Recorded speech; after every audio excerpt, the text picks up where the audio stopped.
But I do feel your pain. I don't see your skies no more. I love you anyway.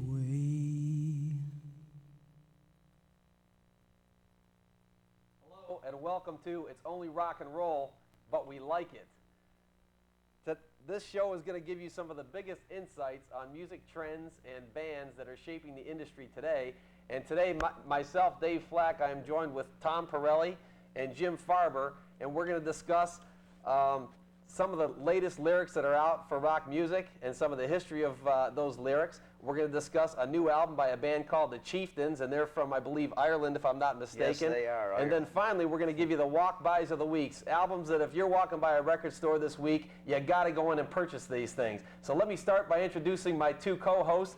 Tom Pirelli on the end here is our resident expert for all of the 70s and 80s music that there ever was. Is that right, Tom? That's right, Dave. Arena rock. Boston, Kansas, Rush, Styx, all of that loud stuff, the cookie cutter type of music, I guess some people refer to it as. That's my kind of music. I like to sing along when I'm in the car. I don't want to try to make sense out of what song is trying to tell me what story and who to follow. Just give me a catchy tune, turn it up, and let's rock and roll, baby. So Tom's going to help us from the cream to the Village People. That's and then right. Once we get past Village People, I've got Jim Farber here. Jim is a native Detroitan, and this guy knows more about local radio and local bands and local venues than anybody I've ever met. So Jim, welcome to the show. It's nice to have your input here today. I'm the guy that says, I've seen it, I've been there, I've done it all. And no one else has ever done anything that you've done or seen.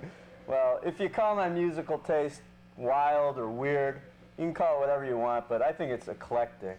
Santana, Miles Davis, Well, Stevie Ray Vaughan. Yeah. I mean, You're come a on. melting pot of knowledge, Jim. Right. Anyways, getting back to the show, we're going to wrap it up with a commentary on the state of Detroit rock and roll radio as it stands today. And then finally, we're going to have some rock and roll trivia to test these guys' knowledge All to see right. if they're as good as they say they are at the end of the show today. But before we get to all that, I've got a special treat. We've got a band helping us with the great sounds for the show today, and their name is Tyrant. So let's begin by welcoming Tyrant to the show. All right. yes.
Okay, welcome back to the show, everybody. That was Tyrant, our Yes. great accompaniment Right. and background. What's that singer's name again? One of the up-and-coming bands Teresa. here in the Detroit area, and we were blessed enough to have them join us on today's first showing of It's Only Rock and Roll. Outstanding. But we like it. I love that. We're Very going to good. start the show today by talking about lyrics, past and present. And again, I've got a couple of experts here to help me, but I want to start the show off by reading one of my favorite ditties from a David Bowie lyric, which can be found on the CD. What's the CD called? David Bowie's Ziggy Stardust. Yes. This is off of his song Rock and Roll Suicide, and this one just breaks me up. Get this. Chev brakes are snarling as you stumble across the road, but day breaks instead, so you hurry home. Don't let the sun blast your shadow. Don't let the milk floats ride your mind. So natural, religiously unkind. That's phenomenal writing, if you ask me, and I enjoyed I didn't listening to the understand a whole word he thing. just said. I usually like David Bowie too. Usually you throw these groups at me that I've never heard of. Here you're picking a classic rocker and the lyric. I know that song, but I guess when he sings it, I've never really caught what he's trying to say. The song is Rock and Roll Suicide, for those of you who haven't heard it. I The album understand that. again is Ziggy Stardust, and if you take those lyrics in context, it is unbelievable. So get it, read it, sing along with the song, and you'll enjoy yourself. My second lyrical tribute goes out to a band called The Clash, a very great band from the 70s who single-handedly destroyed disco. Boo. And the lyric goes, "You grow up and you calm down, and then you start wearing blue and brown, the story of my life." A few years ago, I'm matched pretty good today. A few years ago, I'm a college kid who thinks he's a rebel at Michigan State, and now today, look at me and look at how far I've fallen. I've lived the lyrics, and therefore they hold a deep place within my heart. All right. I've seen the future, and it's not pretty. Oh, So, God. Tom, those are my lyrics. I know that you Jeez, I two didn't don't know we were necessarily- going to be so distraught here. Is the Clash Didn't you such just a... have a little girl? You've seen the future and Oh, it ain't it's so not pretty? negative. It's just that I can't go out and skateboard all day and play hacky sack anymore. That's all. Sounds Yeah. kind of bleak I've taken to a me. right turn down the road of straightness. And that's not that bad of a turn. No, but you know, if you want to spend your Tuesday nights for the rest of your life buying new VCRs and entertainment centers, then more power to you. You haven't joined a bowling league, have you? No, not yet. Not Okay. yet. These guys and all their complicated lyrics. Here's a guy, he's going to talk nothing about Peter Frampton and all these sticks. What's wrong with all Frampton? these Relly, let's hear your 1970s top lyrics. I All wanna right, hear I the got top a lyric lyrics from for you Pharrell. all. And now, I'm not a big Bob Dylan fan, but I understand that there's a funnel of rock and roll that every song somehow leads back to Dylan. Is that right? Is that the cliche It's the I've rock heard? and roll funnel. Well, you know, Bob Dylan, I don't know the name of this song at all. I do know that the lyric says something about, I wish that just one time you could stand inside my shoes. You'd know what a drag it is to see you. Does everybody know that song? Everybody knows that song. I just can't believe that you, of all people, is using it when really what you want to put out here is a Bee Gees lyric. Come Well, on. Staying Alive, that struck a chord. Is that on the list? It set the nation off to a whole new era there with the disco, John Travolta, Grease. Those were some of the greatest soundtracks of all time. I'll tell you there's what, no joke. before you move on, I think we can all agree safely that Dylan is the king of lyrics. End of story. All right, End of story. if he's the king of lyrics, how come he doesn't have any good songs? Everybody else must sing his songs. then. Everybody sings his songs. Then he should get some sort of credit, because I've been a music fan I'm 34 years old, so for the last 25 years, and I can only name a handful of songs. Was Puff the Magic Dragon, was that his? How many Apollinaire. people are in the Rock and Roll Hall of Fame? Dylan happens to be one It's of not them. even That built means yet. Don't something. tell me about the, so what? He's in it. That means something. All right, well, here I'm bashing the guy whose Point lyric is, I it's brought one up. of those things where you know him, you just don't know you know him. Okay. But I like that. I like that lyric. I don't know how many times I've my in-laws coming over or something like that, or somebody that I don't really want to see at work. That lyric really has rung true for me quite a few times. How about the Boss? Let's talk about the Boss a little bit. Springsteen. Are you guys going to throw pies at me or something for bringing up Springsteen? Hey, all I can say Born about to run, baby. Springsteen, in its opinion, I think the guy's overrated. Yeah. What's the lyric? The lyric comes from Badlands. In fact, I just picked up his new greatest hits CD, and a lot of the songs are cliches, and maybe Badland is one of them because you just hear them constantly on the radio. But poor men want to be rich, rich men want to be king. I like that And one. the king ain't satisfied till he rules everything. Well, you know, I think that tells you a little bit about human nature. We always want more. We want something we can't have. And I think he summed it up there in about 8 or 9 words. In other words, you grow up and you calm down. You start wearing blue and brown. You're right, Dave. Okay. So maybe somewhere along the way, our paths do cross again in this musical So spectrum. if I keep wearing brown, someday I'll be king. Something like that. Okay. What else do Something you like have, that. Tom?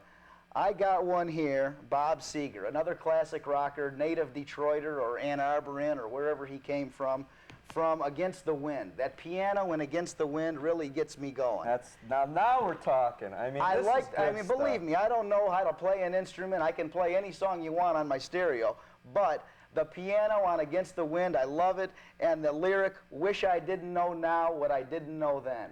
Think about that one for a minute. Great lyric. Hey, Seeger. You guys agree with me? He's, I agree with you. recognized as a great musician, great songwriter. Terrible in concert the one time I saw him. Well, One of the I don't best know about albums that. ever, Live Bullet.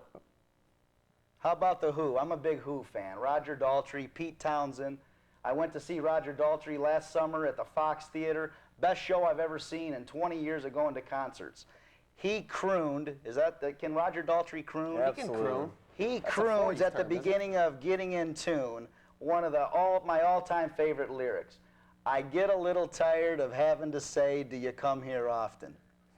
Remember your single days? We're all married. We have kids. You don't have any kids yet, but you've got a couple cats. But think about that for a minute. Are you glad you're not out there doing that again? Absolutely. That was the worst line I think I I've am, ever but heard. that's not that great of a in a lyric. night. You don't like that I'm one? not sold on that lyric, no. All right, I got one that's not really a lyric, but it's more of a question that I pose to the audience as well as you two guys. Speaking of lyrics, did anybody ever say it any better or more clearly when the Beatles simply said, "Let it be"?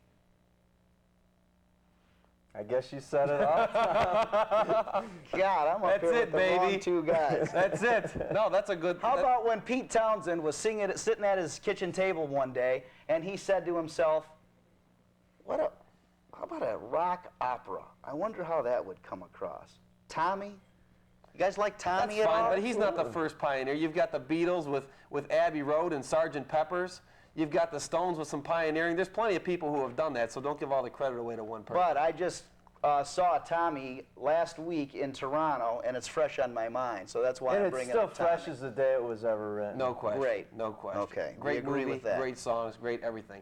Okay, the next segment, since we're done with lyrics, I assume, I think, yeah, I could probably go on all night, but Jimmy and Tom and myself made our way to the CD store over the weekend, and we picked up a new CD from a band from Ireland, and they play a lot of the actual Irish folk music that's real traditional in that country, and the band is called the Chieftains, and we've got the new Chieftains CD right here, as you can see, kind of a bland cover, but it's chock full of interesting riffs.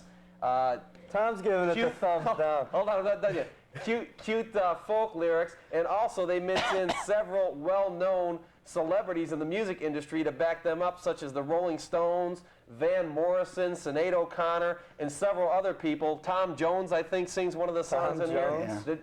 that gives a different twist to what you're hearing in these traditional Irish folk songs. So I liked it simply for the fact that it was new, it was different, and it's something that I don't have in any of my collection right now. I really enjoyed it. I found myself just relaxed and totally into the Irish culture. My wife, on the other hand, kind of said, "What were you playing down there?" I didn't enjoy that at all. good for her. But I give it the thumbs Are up. you two NCAA basketball tournament fans at all? Absolutely. You know it. When is the first weekend of the basketball tournament generally fall? Right around St. Patrick's Day. So it's round one, you go to your favorite pub, you want to watch the basketball game, and in the background you hear that real annoying Irish music, and you're saying to yourself, God, I wish they would turn that off so I could listen to Dick Stockton and the rest of the guys tell me about the game. That's what I took out of that CD. I felt like I was back in round one, where we're now all down to the final four. We were back to round one, and I didn't enjoy it. The one bright spot in the CD was the fact that it doesn't include Grandma Got Run Over by a Reindeer. Oh, jeez. You know, one thing you can really say about it is Sinead O'Connor. I mean, I've never been a Sinead O'Connor fan, but let me tell you, that lady can sing. She's passionate, and she has such a wonderful voice. personally, I like the Van Morrison segment. I thought Van did it justice. It's not a great album, and I'm not going to sit here and tell you it is, but it's decent, and if you're kicking around doing some housework, it's some nice background music that's not the same regurgitated stuff that your husband or wife plays every other day of the week. So it's a change of pace, and I give it 1 thumb up and 1 thumb down. I'm right in the middle on it. I'm going this way. I'm pretty comfortable right here. I'm 2. Two up? The band is called the Absolutely. Chieftains. They're out of Ireland, and they are as traditional as it comes if you want to hear good Irish music. So And keep just that in don't mind. listen to it around the Final Four, that's all. Otherwise, you'll enjoy it. Okay. All right. Are we done with that one? I think we're done with that Okay, one. now it's time to go to the third and what I hope will be one of the funner segments of our show today. We're going to talk about what we call walk-by albums of the week. If you're walking by a record store or a CD store and you got a second to pop in there, you got to buy these albums. And Tom, let's start with your walk-by of the week. What do you have? Aerosmith, big ones. Classic rock. Bob Seger's greatest hits, although it doesn't have Beautiful Loser and Travelin' Man. Frampton Comes Alive, no collection is complete without it. And even though everybody has it on an 8-track or a cassette or an album, let's get it on the compact disc. This guy, he was a classic case of mismanagement. Here you got a good-looking 25-year-old kid, 1975, coming off of the biggest double live selling album in the history of music, and then they stick him in a satin jumpsuit and they have him singing I'm in You, and then they try to have him sing Beatles songs in that movie, and his career went downhill. That was a great movie, though. And wasn't he in a car crash, too, that sort of but saved his career up? I couldn't go 10 minutes without talking about Peter Frampton. He asked him what his walk-by album of the week was, and he got into Peter Frampton. We still haven't mentioned Travolta or the Village People in our we mentioned conversation, so we've got a Travolta, ways but to go. Go on, cut me off. Go That's ahead. fine. Go ahead. What else?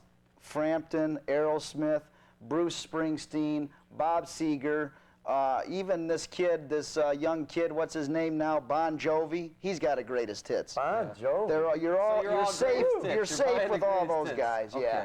Jimmy, how about you? I'm going with the Us Three. Okay. Dave's got the album here, Us Three, and if anyone knows anything about Blue Note Records, an old traditional jazz label, Us Three has taken a lot of the music from the Blue Note era of jazz and sampled and done a lot of nice dance mixes, and it's really, really nice music. You can just get up and dance and have a good time with it. So Us Three I'm going with. Yeah, excellent band, excellent mixes. They are the one band that has convinced me that rap music can be okay Oof. at times, because these Then I guys gotta hear 'em. talk and jive and rap all the way through this thing, and I love it to death, and I play it all the time for my daughter Alex at home, and she loves it too. Except So that I one- give that one 2 thumbs up, Jimmy. That's a good choice. That one rap segment in Paula Abdul. What's that song with the video where she's with that little He just likes thing? the cartoon in the Anyways, video. what else do Well, you that's have a for nice us, rap Jim? segment in there. What's another pick? I've heard the new John Lee Hooker, and if anyone out there is a big John Lee Hooker fan like I am, he's a local guy. He's brought up, born and raised in Detroit, and he happens to have my favorite all-time greatest hit, Carlos Santana, featured on the album. And let's hear it for John Lee Hooker. No question. Fabulous. Never heard of him. I've got 2 picks today, and if you go and buy them right now, it's not a mistake. The first one, I don't know if we can get a shot of it down here or not, is from my favorite band, and the band that single-handedly killed disco. Sorry, Tom. That's fine. I'm not a disco advocate. The album's called London Calling. It's raw, it's mean, and it is as riveting as anything I've ever heard in my life. In fact, you could almost coin it as life-saving, if you will.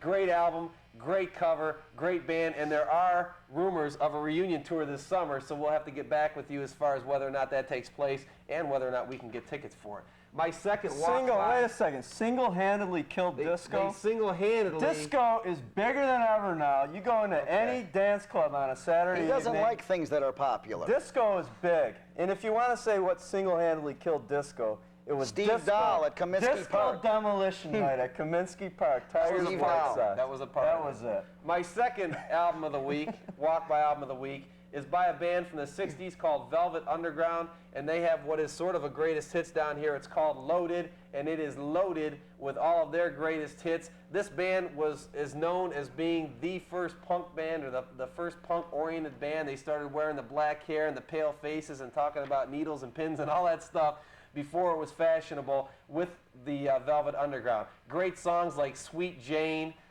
the list goes on and on. Who Loves the Sun? And I think that if you get this one, you can't go wrong. It is the roots and the essence of a lot of what you hear today in radio, including Lou Reed's later stuff. So you can't go wrong with this one. He's got great backup, and you will certainly love this album. I agree. I don't know if you two know this one well enough to comment on it, No, but I'll lend never it to heard you of after the show, and you can take it home Isn't and listen Sweet to it Jane a yourselves. Mott the Hoople song? No, it's a Velvet Underground song. It is? One so thing Mott about- the Hooples took that one from these You guys? bet.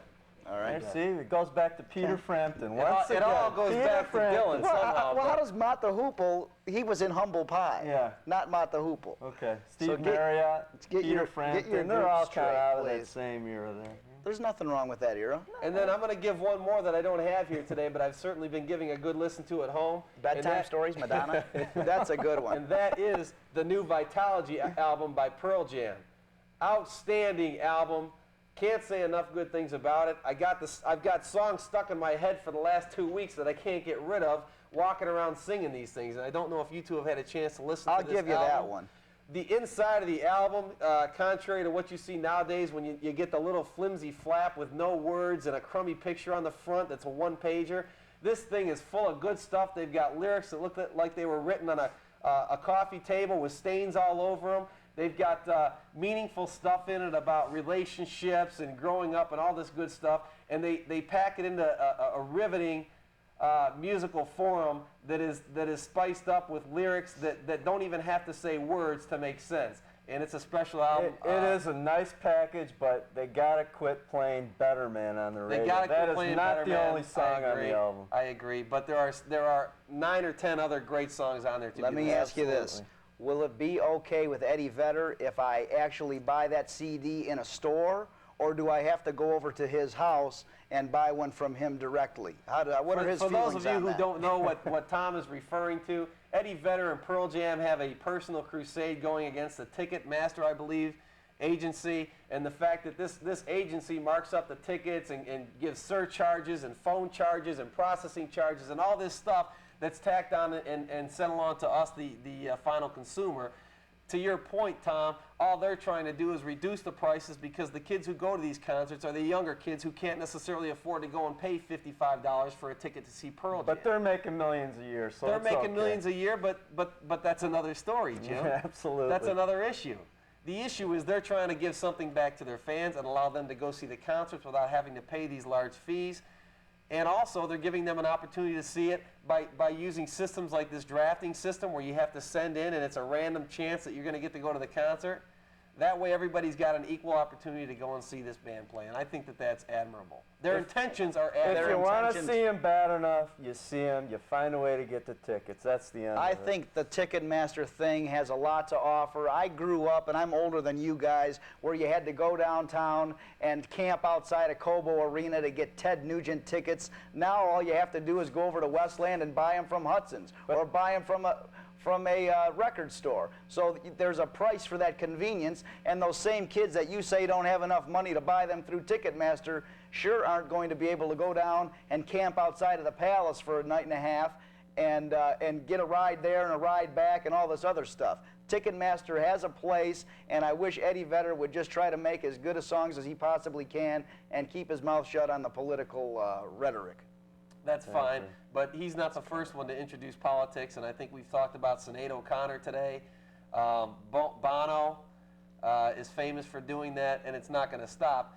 Whether or not you agree with his cause, I don't know, but at least they're trying to give something back to the fans, which is more than I can say for a lot of rock and rollers. In fact, Jimmy and I went to a show last week downtown to a place called St. Andrew's Hall. If you haven't been to this hall, cross it off as something in your life, or put it on your list as something in your life that you need to be doing.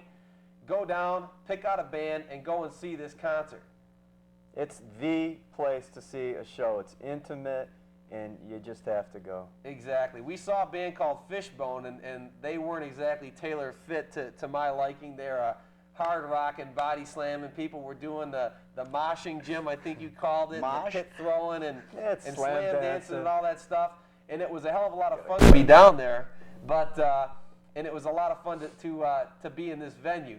So I encourage you to go down there and see these bands. My point about this band is they really rock and roll on stage, which is something we're missing from a lot of today's bands. Scars fade away.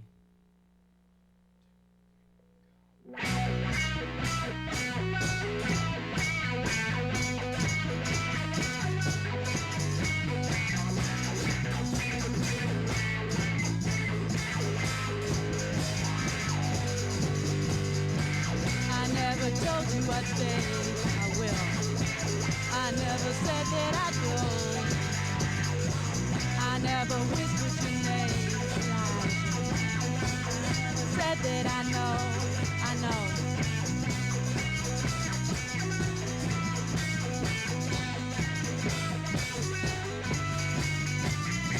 I don't see your skies no more, wow, but I do feel your pain. I don't see your skies no more, but I love you anyway. I don't see your skies no more, but I do see your pain. I don't see your skies no more, I love you anyway. I love you anyway.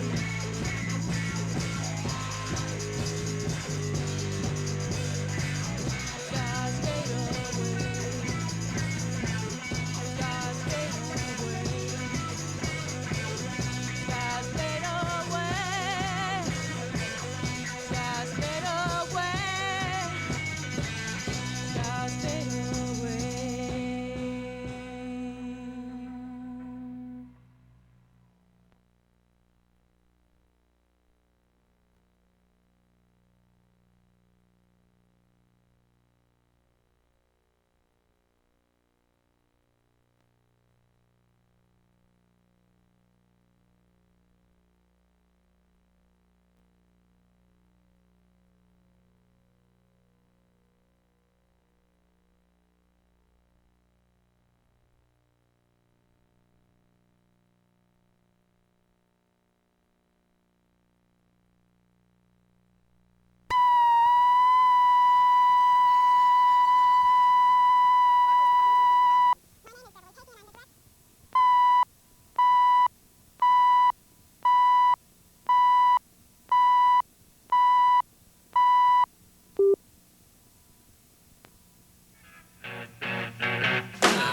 I hear you talking when I'm on the street. Hi, everybody. Welcome back to It's Only Rock and Roll, but we like it, show number 2.